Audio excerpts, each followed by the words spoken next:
The day I found out I had cancer was the same day my husband decided to leave me.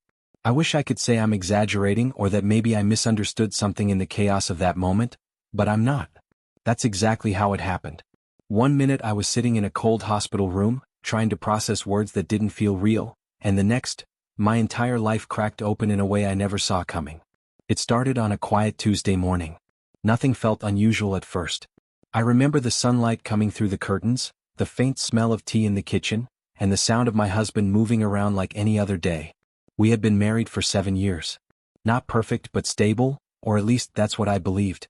We had routines, shared jokes, and plans for the future. Or maybe those plans were only real to me. I had been feeling unwell for weeks. Tired all the time, small aches that didn't go away, things I kept brushing off because life was busy and I didn't want to overthink it. My husband had told me a few times to just rest more, and I listened. I didn't expect anything serious. I definitely didn't expect what the doctor said when I finally went in for tests. "I'm sorry," he said gently, his voice careful, almost rehearsed. "It's cancer." I didn't cry right away. I didn't even react the way you might imagine. Everything just slowed down. His words echoed in my head like they were bouncing off walls I couldn't see. Cancer. That word suddenly became the center of my entire world. I remember staring at my hands, wondering how something so big could be happening inside a body that looked completely normal. The doctor kept talking, treatment options, early stages, hope, but I barely heard him. My mind had already jumped ahead. How would I tell my husband?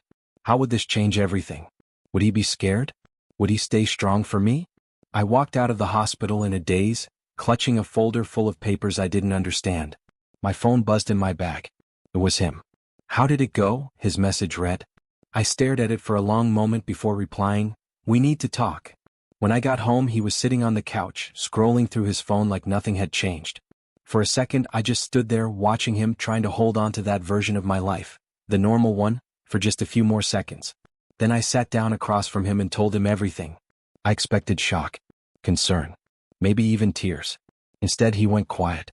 Not the kind of silence that feels supportive or thoughtful. It was distant, cold, like he had already started pulling away before I even finished speaking. He didn't ask many questions. He didn't reach for my hand. He just nodded slowly, like he was absorbing information that didn't really involve him. That was the first moment something inside me shifted. "I'll need treatment," I said softly. "They said we should start soon." He nodded again, but his eyes weren't meeting mine. "Okay," he said. "Okay." That was it. No reassurance. No, "we'll get through this." Just, "okay." The rest of the day passed in a strange blur. I tried to act normal, tried to convince myself that maybe he was just in shock. People react differently, right? Maybe he just needed time to process. That's what I kept telling myself as I made dinner, as we sat at the table in near silence, as the space between us started to feel wider than it ever had before. Later that evening, he told me he needed to go out for a bit. "Just some air," he said. I didn't question it. I was too tired, physically and emotionally, to argue. So I nodded and watched him leave, the door clicking shut behind him in a way that felt final, even if I didn't want to admit it yet. Hours passed. I sat alone in the living room, the same room where we had once laughed, planned vacations, talked about our future. Now it felt unfamiliar, like I didn't belong there anymore. My phone stayed silent. No messages. No calls. When he finally came back, something about him felt different. Not just distant, but decided. Like he had made up his mind about something while he was gone. He didn't sit next to me this time. He stayed standing near the door, his hands in his pockets. I remember looking up at him, my chest tightening with a feeling I couldn't quite name yet. "We need to talk," he said. The same words I had texted him earlier. And in that moment, something deep inside me knew. This wasn't going to be about my diagnosis. It was going to be about us. Or maybe, the end of us. I felt my heartbeat start to race, my thoughts spiraling as I tried to prepare for what he might say. Was he scared? Overwhelmed? Was he about to promise he'd stand by me, or something else entirely? He took a breath like he was about to say something difficult, but not in the way I expected. And then, without even sitting down, without even looking me fully in the eyes, he said something that would change everything. "I think we should get a divorce." For a second, I honestly thought I misheard him. The words didn't make sense, not after everything I had just told him. Not after 7 years together. I waited for him to correct himself, to soften it, to say something like, "I didn't mean it like that." But he didn't. He just stood there, quiet, like he had already said everything he needed to say. Divorce. I repeated, my voice barely coming out. It felt like my throat had closed up. Right now? After what I just told you? He finally looked at me, but there was no emotion in his eyes. No anger, no sadness. Just distance. I've been thinking about it for a while, he said. A while. That part hit harder than anything else. Not the word divorce. Not even the timing. It was the fact that this wasn't sudden for him. While I was living my normal life, while I thought we were okay, he had already been planning a way out. So this has nothing to do with my diagnosis? I asked, even though something deep inside me already knew the answer. He hesitated just for a moment. And that hesitation said more than any words could. I just don't think I can handle all of this, he finally admitted, gesturing vaguely, like my illness was some kind of inconvenience he didn't sign up for. All of this. I sat there, staring at him, trying to understand how the person I trusted the most could suddenly feel like a stranger. My mind kept replaying every moment of our marriage, searching for signs I had missed. Had he always been this distant? Or had something changed recently? You don't think you can handle it? I said slowly. I'm the one who has cancer. The room fell silent again. Heavy, uncomfortable silence. I know, he said. And I'm sorry. I really am. But I need to think about my life too. His life. It was like I wasn't part of it anymore. Like everything we had built together could be separated so easily, as if I was just a chapter he could close when things got difficult. I wanted to scream. I wanted to cry. But instead I just sat there, completely still, because reacting would make it real, and I wasn't ready for that yet. Is there someone else? I asked quietly. The question slipped out before I could stop it. He didn't answer right away. And once again that silence felt louder than anything he could say. No, he said finally. It's not like that. But something about the way he said it didn't feel right. It wasn't convincing. It felt practiced. Like he had already gone over this conversation in his head and picked the safest answers. I nodded slowly, even though I didn't believe him. That night we didn't talk much after that. He went into the bedroom and I stayed on the couch, staring at nothing. I don't think I slept at all. Every time I closed my eyes, I heard his words again. I think we should get a divorce. Over and over. By morning something inside me had shifted. Not healed, not even close, but changed. I realized I couldn't just sit there and accept everything at face value. Too many things didn't add up. If he had been thinking about divorce for a while, then why now? Why the exact same day I found out I had cancer? Why not before? Why not wait? It felt too precise. Like timing that wasn't accidental. When he left for work, he barely said a word to me. Just a quick, we'll talk later, like this was some normal disagreement we could revisit after a long day. The door closed behind him again, and this time I didn't feel shock. I felt something else. Doubt. I stood up slowly and looked around the house. Everything looked the same, but it didn't feel the same. It felt like I was seeing it for the first time, like there were details I had ignored before. That's when I noticed his laptop on the table. He never left it behind. Not like this. At first I told myself not to touch it. I wasn't the kind of person who went through someone else's things. But then again, I wasn't the kind of person whose husband asked for a divorce the same day she got diagnosed with cancer either. My hands hesitated for a moment before I opened it. The screen lit up and for a second I thought it would be locked, but it wasn't. His email was open. I didn't have to search for long. There, right at the top, was a thread of messages that made my stomach drop. It wasn't just one email. It was a conversation. Ongoing. Detailed. And the name at the top wasn't one I recognized. I clicked on it, my heart pounding so loud I could hear it in my ears. The messages weren't recent. They went back weeks, maybe even months. And they weren't casual. They were personal. Too personal. I felt my hands start to shake as I scrolled, each line pulling me deeper into something I wasn't prepared for. It wasn't just the tone, it was the content. The kind of things you don't share with just anyone. The kind of things you share when something is already happening behind the scenes. So he had lied. Or at least, not told me the whole truth. But as I kept reading, something else caught my attention. Something that didn't quite fit the story I was starting to build in my head. There were mentions of dates, documents, meetings, words that didn't sound romantic at all. They sounded serious, almost official. I leaned closer to the screen, my confusion growing with every line. Because whatever this was, it wasn't just an affair. It was something bigger. Something I didn't understand yet. And somehow, I had a feeling it was connected to me. I kept scrolling, even though a part of me wanted to slam the laptop shut and pretend I hadn't seen anything. But it was too late for that. The truth, whatever it was already starting to unfold right in front of me. The emails weren't written the way you'd expect if it was just some emotional affair. There were no obvious "I miss you" or "I love you" messages. Instead, they were filled with careful wording, like both people were trying not to say too much but still saying enough. One line caught my eye. "Once everything is finalized, it will be easier to move forward without complications." Complications. I read that word again and again. My chest tightened. Was I the complication? Another message mentioned timelines and necessary disclosures. It didn't sound like romance anymore. It sounded like planning. Like something legal, or at least something that needed to be hidden until the right moment. My mind started racing in different directions. Was this about money? Property? Or something related to my diagnosis?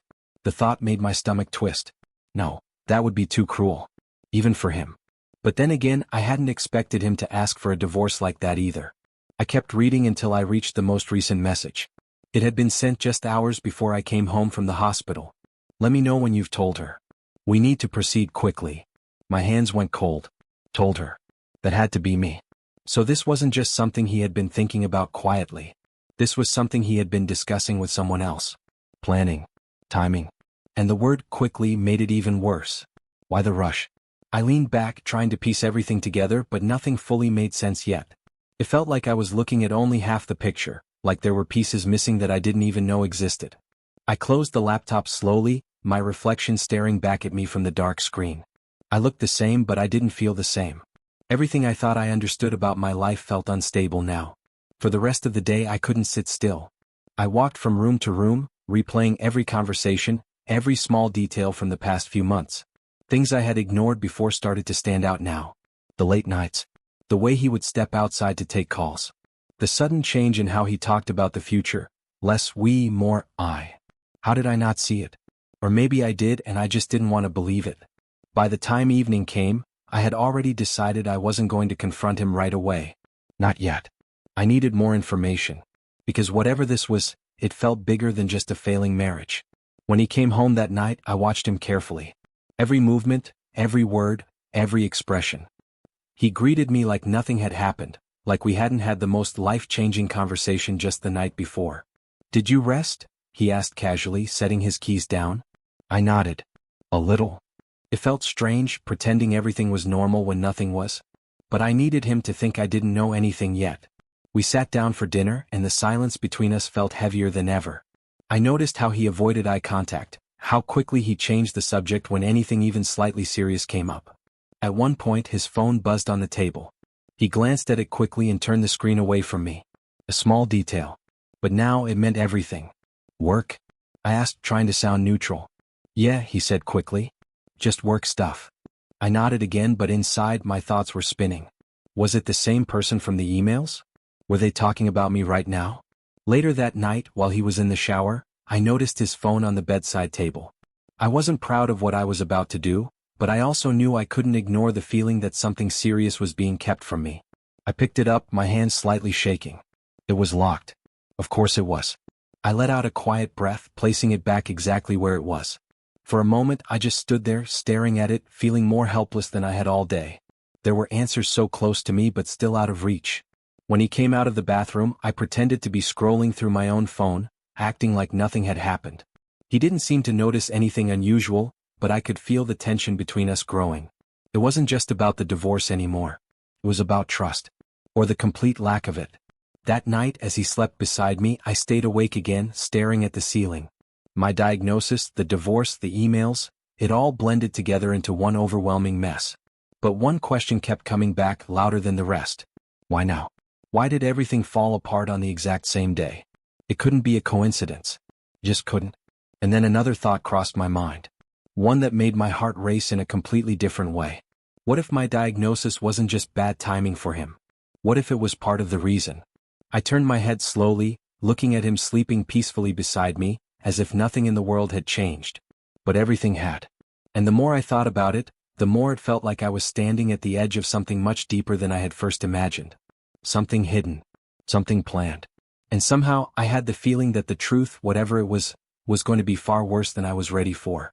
The next morning I woke up with a strange kind of clarity. Not peace, not acceptance, just a quiet determination that hadn't been there before. I couldn't keep guessing.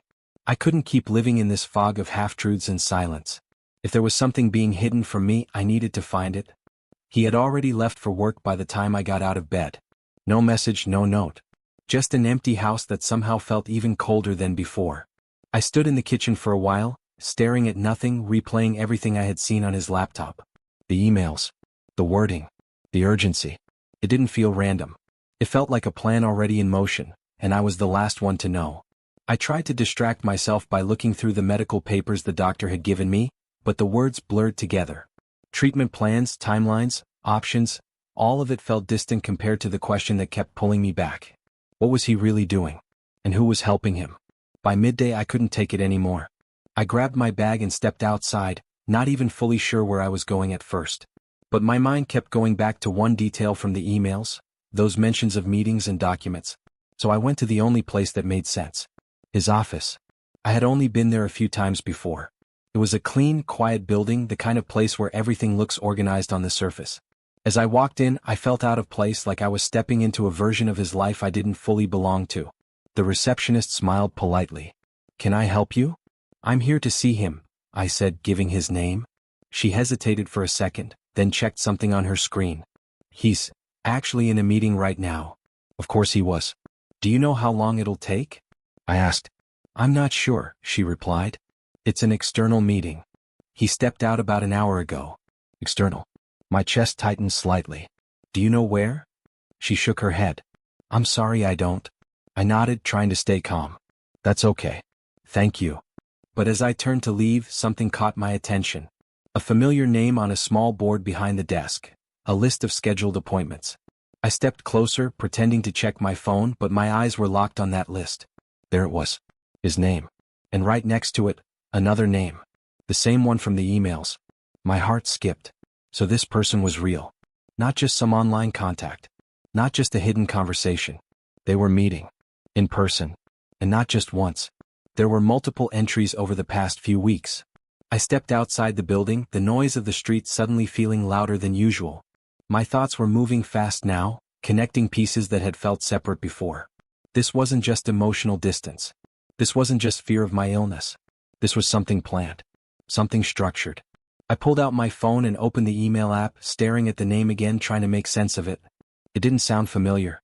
No clear connection to his work, no mention of it in our conversations. So why keep it hidden? And why now?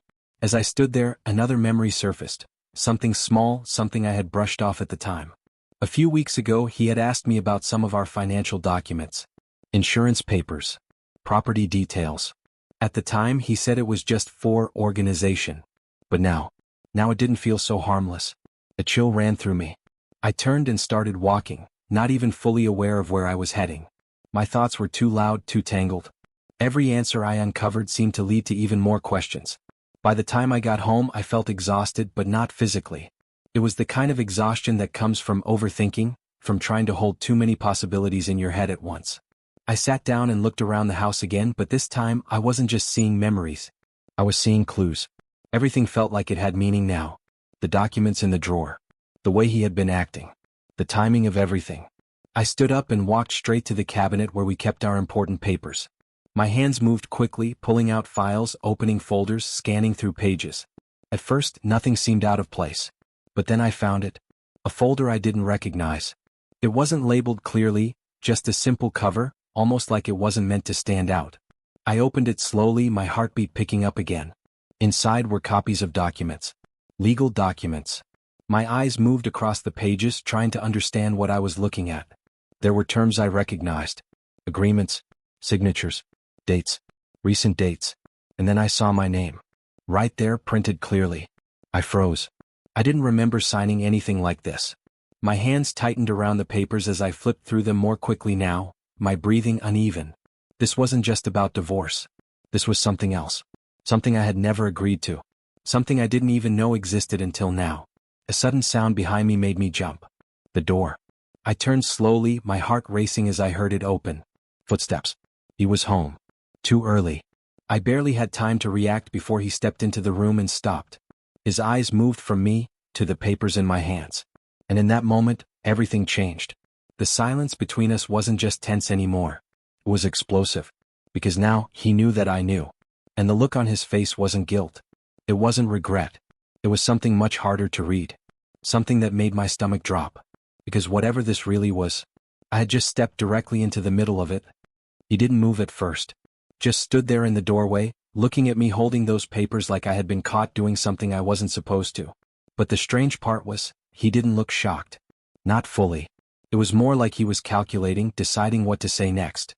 My hands were still shaking, the legal documents half open in front of me. My name was still there on the page, staring back like it didn't belong to me. "What is this?" I asked, my voice coming out lower than I expected. For a second he didn't answer. Then he slowly closed the door behind him. That simple sound made my stomach drop even more. "I didn't want you to find that yet," he said calmly. "Yet." That word hit harder than anything else. "Find it?" I repeated. "So you admit it? You were hiding this from me?" He took a few steps into the room but not too close. Like he was keeping distance on purpose. "It's not what you think," he said. That phrase again. The same one people always say when it's exactly what you think. I laughed once but there was no humor in it. "Really? Because right now it looks like my name is on documents I've never seen before. Documents I never signed." His jaw tightened slightly. That was the first real reaction I saw from him. "I was going to explain," he said. "When?"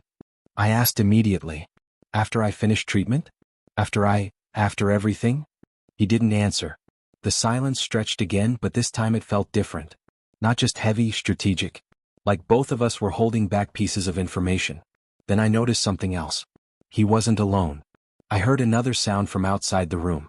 Soft footsteps. Pause. Like someone was waiting just beyond the hallway. My eyes flicked toward the door. "Who's here?" I asked slowly. He hesitated for the first time since walking in. And that hesitation told me everything before he even spoke. "It's them," he said. My heart tightened. "Them who?" Before he could answer, a voice came from the hallway. A woman's voice. "I think it's time we all talk properly." I froze. Because I recognized that voice. Not fully. Not clearly. But enough to make something deep inside me shift. The same name from the emails flashed in my mind. I stepped back slightly without even thinking. "Don't," I said, my voice suddenly sharper. "Don't bring anyone else into this house." But he didn't stop her. She walked in. And everything I thought I understood started breaking again. She was calm. Too calm. Like this situation wasn't emotional for her at all. She looked at me, then at him, and then at the paper still in my hands. "So you found the draft," she said quietly. "Draft." That word made my head spin. "This is not a draft," I said immediately. "This has my name on it." She nodded slightly like she expected my reaction. "Yes.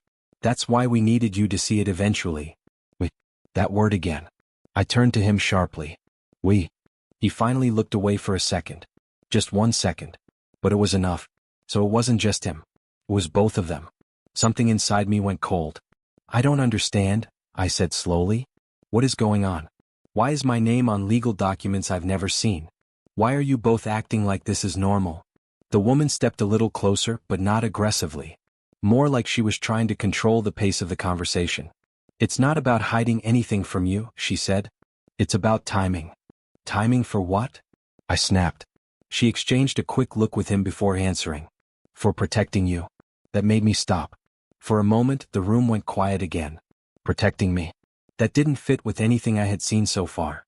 I looked between them, trying to read their expressions, trying to find something that made sense. But nothing was clear anymore. My husband finally spoke again. "You weren't supposed to find out like this," he said quietly. "Then how was I supposed to find out?" I asked. "After everything was signed? After everything was already decided for me?" He didn't answer that either. The woman sighed softly as if she was choosing her words carefully now. "There's something you don't know about your diagnosis," she said. My breath caught. No, that was not where this was going. "I already know I have cancer," I said firmly. "That part is clear." She shook her head slightly. "It's not just about the cancer." My grip on the papers tightened again. "Then what is it about?" I asked, my voice quieter now, more controlled, but barely. She looked at him again, and this time he didn't interrupt. So she continued. "There are details in your medical case that connect to something much bigger. Something that involves legal responsibility, insurance claims, and financial liability." The words sounded distant, but they were hitting harder with every sentence. "And these documents," she added, nodding toward what I was holding, "are part of making sure you're not left exposed when everything comes forward." My mind tried to process it, but it was too much at once. Financial liability? Legal responsibility? What did my illness have to do with that? This doesn't make sense, I said, shaking my head. None of this makes sense. It will, he said quietly. Once you understand everything. But I didn't want, once I understand everything. I wanted to know why I was being kept in the dark while decisions were being made around me. Why I had to find out like this. And then, just when I thought things couldn't get more confusing, she said something that made my entire body go still again. There's one more thing, she said softly. Pause. A longer one this time. And it's the real reason your husband asked for divorce the same day you got diagnosed. My breath stopped. My heart started pounding again. Because whatever I thought this situation was, it was clearly only the surface. And I had a feeling the next thing she was about to say would change everything I believed about my marriage, my illness, and maybe even my entire life. The room felt smaller after she said that. There's one more thing. Those words hung in the air like they didn't belong there, like they had been waiting for this exact moment to be spoken. I looked at both of them, trying to steady my breathing, but my mind was already racing ahead of me. What reason? I asked quietly. My voice didn't sound like mine anymore. The woman took a slow breath, then finally stepped closer to the table. Your diagnosis triggered something in the system, she said. I frowned. System? My husband finally moved, sitting down like his legs couldn't hold him anymore. He looked tired now. Not cold. Not distant. Just tired in a way I hadn't seen before. It's not just medical, he said. It's legal. I shook my head immediately. No, stop. I don't understand what you're trying to say. Just say it clearly. The woman nodded once, like she had been waiting for permission. Your medical report flagged a long-standing insurance-linked agreement, she said. One that was set up years ago, before your marriage even became official in records. I blinked slowly. That's impossible, I said. I would know about something like that. No, she said gently. You wouldn't? Because it wasn't set up by you. My grip tightened on the papers again. My husband finally spoke, his voice lower now. It was set up by your family. The words didn't register at first. I actually laughed once. A short, confused sound. My family? I repeated. What are you talking about? The woman reached into her folder and placed another document on the table. There was a life and health coverage agreement tied to your medical history. It activates under specific conditions. A serious diagnosis is one of them. I stared at the paper, but I wasn't really reading it. My mind was stuck on one thing. A contract. Without my knowledge. No, I said again, stronger this time. No, that's not possible. My family would never do something like that without telling me. My husband looked down. That silence again. The kind that says more than words ever could. My chest tightened. You knew, I said slowly, turning to him. You knew before today. He didn't deny it. That was the answer. Everything inside me went still. So the divorce, I said, my voice breaking slightly despite my effort to stay calm. That was because of this? He finally looked at me directly. And this time his eyes were different. Not cold. Not distant. Just conflicted. Yes, he said quietly. My breath caught. The room felt like it tilted slightly. I didn't want to be part of it, he continued. Not after I found out what it actually meant. I shook my head again, faster now. What it meant? You're talking in circles. Just say it. He exhaled slowly, like he had been holding this in for too long. If we stayed married, he said, I would be legally tied to the financial outcome of your medical claim. It changes everything, insurance, assets, even responsibility for debts that come with treatment. I stared at him, trying to process it. So you're saying you left me, because of money? His face tightened. No. I'm saying I was told I would be pulled into something I didn't understand. Something I didn't agree to. And I didn't want your illness to turn into a legal battlefield between families and companies. The woman nodded slightly. That's why the divorce had to be initiated immediately. It separates liability before the claim fully activates. Liability. That word made everything feel even more distant. I sat down slowly, my legs finally giving in. So let me get this straight, I said quietly. The day I found out I have cancer, you found out there's money involved. Legal consequences. Contracts I never signed. And your solution was to leave me. My voice didn't rise. It didn't need to. It was already breaking. He looked away again. I didn't know how to tell you, he said. For a moment I just sat there, staring at the floor. Everything I thought this story was about, love, betrayal, Illness, it wasn't that simple anymore. It was something colder. Something built long before I ever had a say in it. I took a slow breath and looked at the woman. "And what happens now?" I asked. She paused. Then said, "Now we finalize your protection status." I frowned. "Protection status?" She nodded. "From financial claims, external disputes, and legal exposure tied to the agreement." It sounded clinical, detached, like I wasn't a person anymore, just a file being processed. "And him?" I asked, looking at my husband. The silence returned. Then he spoke quietly. "The divorce will still go through. That should have hurt more than it did. But at that point I wasn't sure I had anything left to break." I stood up slowly, holding the papers in my hands again. My life had somehow turned into documents, signatures, and explanations I was only hearing after everything had already started. "So that's it," I said. "My illness becomes paperwork. My marriage becomes liability. And I just accept it?" Neither of them answered. The woman closed her folder. "I know this is overwhelming," she said softly. "But there is one last detail you should be aware of." I looked at her again. Of course there was. She hesitated for the first time. Then added, "The original agreement was not just about insurance." My heart slowed. That contract had a secondary clause. I frowned. "What clause?" She looked at me directly now. "One that only activates if there is evidence the diagnosis was not disclosed accurately at the time of filing." A cold silence filled the room. I felt my throat tighten. "What does that mean?" I asked slowly. My husband stood up abruptly. "No," he said immediately. "That's not what we agreed." But she raised a hand slightly. "It's already in motion," she said. My eyes moved between them again, but nothing made sense anymore. And then she said the final words that shattered everything I thought I understood. "If there is any proof that your diagnosis was known earlier than stated, the entire case changes. And so does everything tied to it." My breath stopped completely. Because suddenly I realized something terrifying. They weren't just hiding things from me. They were also afraid of something I didn't even know I might have done. And in that moment I wasn't sure anymore. Whether I was a victim in this story, or the reason everything was falling apart in the first place. For a few seconds after she said it, nobody spoke. If there was any proof that my diagnosis was known earlier. The words kept repeating in my head like they didn't belong to one moment. Like they were trying to rearrange everything I thought I knew about my life.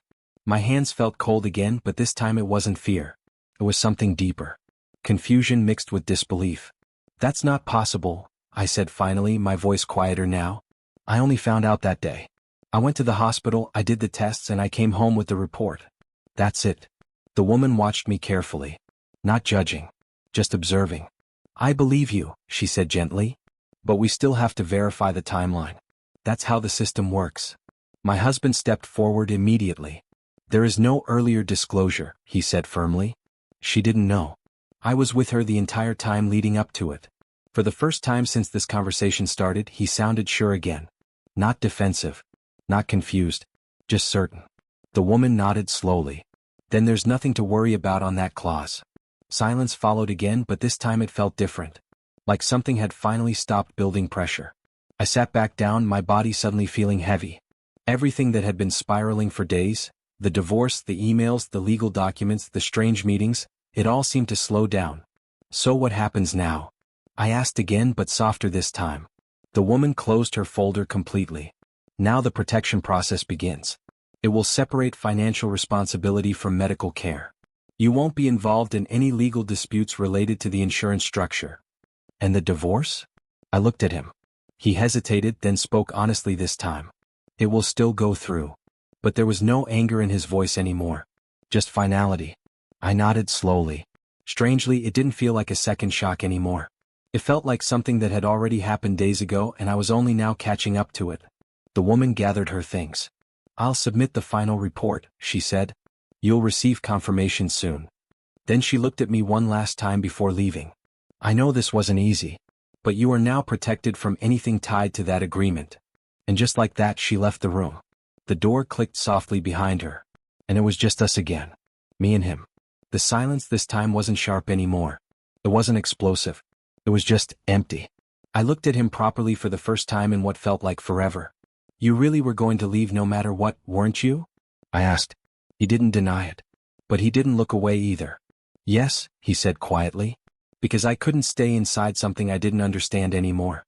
And I didn't want you to go through treatment while everything around us was falling into legal chaos. I nodded slowly, absorbing his words. So it wasn't betrayal, I said. It was fear.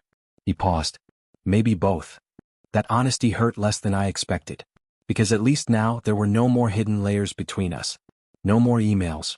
No more documents I didn't understand. No more strangers walking into my life like it was already decided for me. Just truth. Even if it came late. I stood up and placed the papers back on the table. I don't hate you, I said quietly. He looked at me surprised by that. But I don't think I can stay in a marriage where I'm only told things when everything is already falling apart, I added. He nodded slowly. I understand.